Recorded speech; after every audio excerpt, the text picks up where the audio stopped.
Hello നമസ്കാരം, welcome back to make studio. India England ഏകദിന പരമ്പരയിലെ രണ്ടാം മത്സരം നിലവിൽ കട്ടക്കിലെ ബാരാബതി സ്റ്റേഡിയത്തിൽ പുരോഗമിച്ചുകൊണ്ടിരിക്കുകയാണ്. ആദ്യം ബാറ്റ് ചെയ്ത് ഇംഗ്ലണ്ട് 50 ഓവറിൽ, അതായത് നിശ്ചിത ഓവറിൽ 304 റൺസിന് എല്ലാവരും പുറത്തായപ്പോൾ മറുപടി ബാറ്റിംഗിൽ ഇന്ത്യ വളരെ മികച്ച തുടക്കം തന്നെയാണ് നേടിയെടുത്തിട്ടുള്ളത്. ആദ്യ 6 ഓവറുകൾ, അതായത് 6.1 ഓവറുകൾ കഴിയുമ്പോൾ നിലവിൽ 49 റൺസിന് വിക്കറ്റ് നഷ്ടമില്ലാതെ 49 റൺസിൽ നിൽക്കുകയാണ് ടീം ഇന്ത്യ. ചെറിയ ലൈറ്റിൻ്റെ പ്രശ്നം കാരണം നിലവിൽ മത്സരം അല്പം നേരം ഒന്ന് നിർത്തി വെച്ചിട്ടുണ്ട്. സോ ഇന്നത്തെ രണ്ടാം ഏകദിനത്തിൽ ഇന്ത്യക്ക് വേണ്ടി അരങ്ങേറ്റം കുറിച്ച് തൻ്റെ ആദ്യ അന്താരാഷ്ട്ര ഏകദിന മത്സരം കളിച്ച താരമാണ് വരുൺ ചക്രവർത്തി. കഴിഞ്ഞ T20 പരമ്പരയിൽ വളരെ മികച്ച പ്രകടനം പുറത്തെടുത്ത താരത്തെ വളരെ അപ്രതീക്ഷിതമായിട്ടായിരുന്നു ഏകദിന പരമ്പരയ്ക്കുള്ള സ്ക്വാഡിലേക്ക് ഇന്ത്യ കൊണ്ടുവന്നിട്ടുള്ളത്. സോ ഏകദിന പരമ്പരയ്ക്ക് പിന്നാലെ ചാമ്പ്യൻസ് ട്രോഫിയിലും വരുൺ ചക്രവർത്തിയെ നമുക്ക് പ്രതീക്ഷിക്കാം ഇന്ത്യൻ സ്ക്വാഡിൽ. സോ ഇന്ത്യക്ക് വേണ്ടി തൻ്റെ ആദ്യ ഏകദിനമായിരുന്നു ഇന്ന് രണ്ടാം ഏകദിനത്തിൽ, അതായത് ഇന്ത്യ ഇംഗ്ലണ്ട് ഏകദിന സീരീസിലെ രണ്ടാം ഏകദിനത്തിൽ ഇംഗ്ലണ്ടിനെതിരെ താരം നടത്തിയത്. സോ തൻ്റെ അരങ്ങേറ്റത്തിൽ തന്നെ ഒരു റെക്കോർഡിലേക്ക് ഇപ്പോൾ ഇന്ത്യയുടെ മിസ്റ്ററി സ്പിന്നർ കടന്ന് വന്നിരിക്കുകയാണ്. അത് ഇന്ത്യക്ക് വേണ്ടി അന്താരാഷ്ട്ര ഏകദിനം കളിക്കുന്ന രണ്ടാമത്തെ ഏറ്റവും പ്രായം കൂടിയ താരമെന്ന റെക്കോർഡാണ് നിലവിൽ വരുൺ ചക്രവർത്തിക്ക് സ്വന്തമായി വന്നിട്ടുള്ളത്.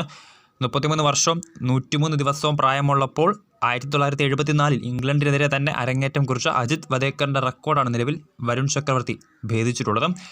നിലവിൽ ആ ഒരു ലിസ്റ്റിൽ ഒന്നാം സ്ഥാനത്തുള്ളത് 1974 ഇംഗ്ലണ്ടിനെതിരെ തന്നെ അരങ്ങേറ്റം കുറിച്ച ഫറൂഖ് എഞ്ചിനീയറാണ്. 36 വർഷവും 138 ദിവസവും ഉള്ളപ്പോഴായിരുന്നു ഫറൂഖ് എഞ്ചിനീയർ ഇംഗ്ലണ്ടിനെതിരെ തൻ്റെ ആദ്യ അന്താരാഷ്ട്ര ഏകദിന മത്സരം കളിച്ചത്. സോ ആ ഒരു ലിസ്റ്റിലേക്ക് രണ്ടാം സ്ഥാനത്തേക്ക് ഇപ്പോൾ വരുൺ ചക്രവർത്തി വന്നിരിക്കുകയാണ്. അതായത് ഇന്നത്തെ ദിവസം, അതായത് മാച്ചിൽ ഇന്നത്തെ കണക്ക് പ്രകാരം 33 വർഷവും 164 ദിവസവും പ്രായമുള്ളപ്പോഴാണ് വരുൺ ചക്രവർത്തി ഇംഗ്ലണ്ടിനെതിരെ തൻ്റെ ആദ്യ അന്താരാഷ്ട്ര ഏകദിന മത്സരം ഇന്ത്യക്ക് വേണ്ടി കളിക്കാൻ ഇറങ്ങിയിട്ടുള്ളത്. മത്സരത്തിൽ ഒരു വിലപ്പെട്ട വിക്കറ്റും അദ്ദേഹം സ്വന്തമാക്കിയിട്ടുണ്ടായിരുന്നു. ഇംഗ്ലണ്ടിൻ്റെ ഏറ്റവും അപകടകാരിയായിട്ടുള്ള അവരുടെ വിക്കറ്റ് കീപ്പർ ബാറ്റർ ഫിൽ സോൾട്ടൻ്റെ വിക്കറ്റ് അദ്ദേഹം സ്വന്തമാക്കിയിട്ടുണ്ട്.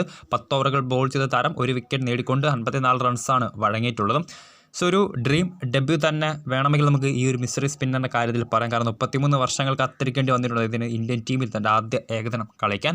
സോ വരാൻ പോകുന്ന ചാമ്പ്യൻസ് ട്രോഫിയിൽ നമുക്ക് വരുൺ ചക്രവർത്തിയെ പ്രതീക്ഷിക്കാൻ സാധ്യതയുണ്ട്. കാരണം ജസ്പ്രീത് ബുംറയ്ക്കും പകരമെന്ന വണ്ണമാണ് നിലവിൽ ഏകദിന സീരീസിലേക്ക് വരുൺ ചക്രവർത്തിയെ വളരെ അപ്രതീക്ഷിതമായി സ്ക്വാഡിൽ ഉൾപ്പെടുത്തിയിട്ടുള്ളത്. സോ ഏകദിന സീരീസിൽ വളരെ മികച്ച പ്രകടനം പുറത്തെടുത്ത താരത്തിന് ചാമ്പ്യൻസ് ട്രോഫിയിലും ഇന്ത്യൻ ടീമിൽ കളിക്കാൻ സാധിച്ചേക്കും. വീഡിയോ ഇഷ്ടപ്പെട്ടാൽ ലൈക്ക് ചെയ്യുക, ഷെയർ ചെയ്യുക. കൂടുതൽ വാർത്തകൾക്കായി ചാനൽ സബ്സ്ക്രൈബ് ചെയ്യുക.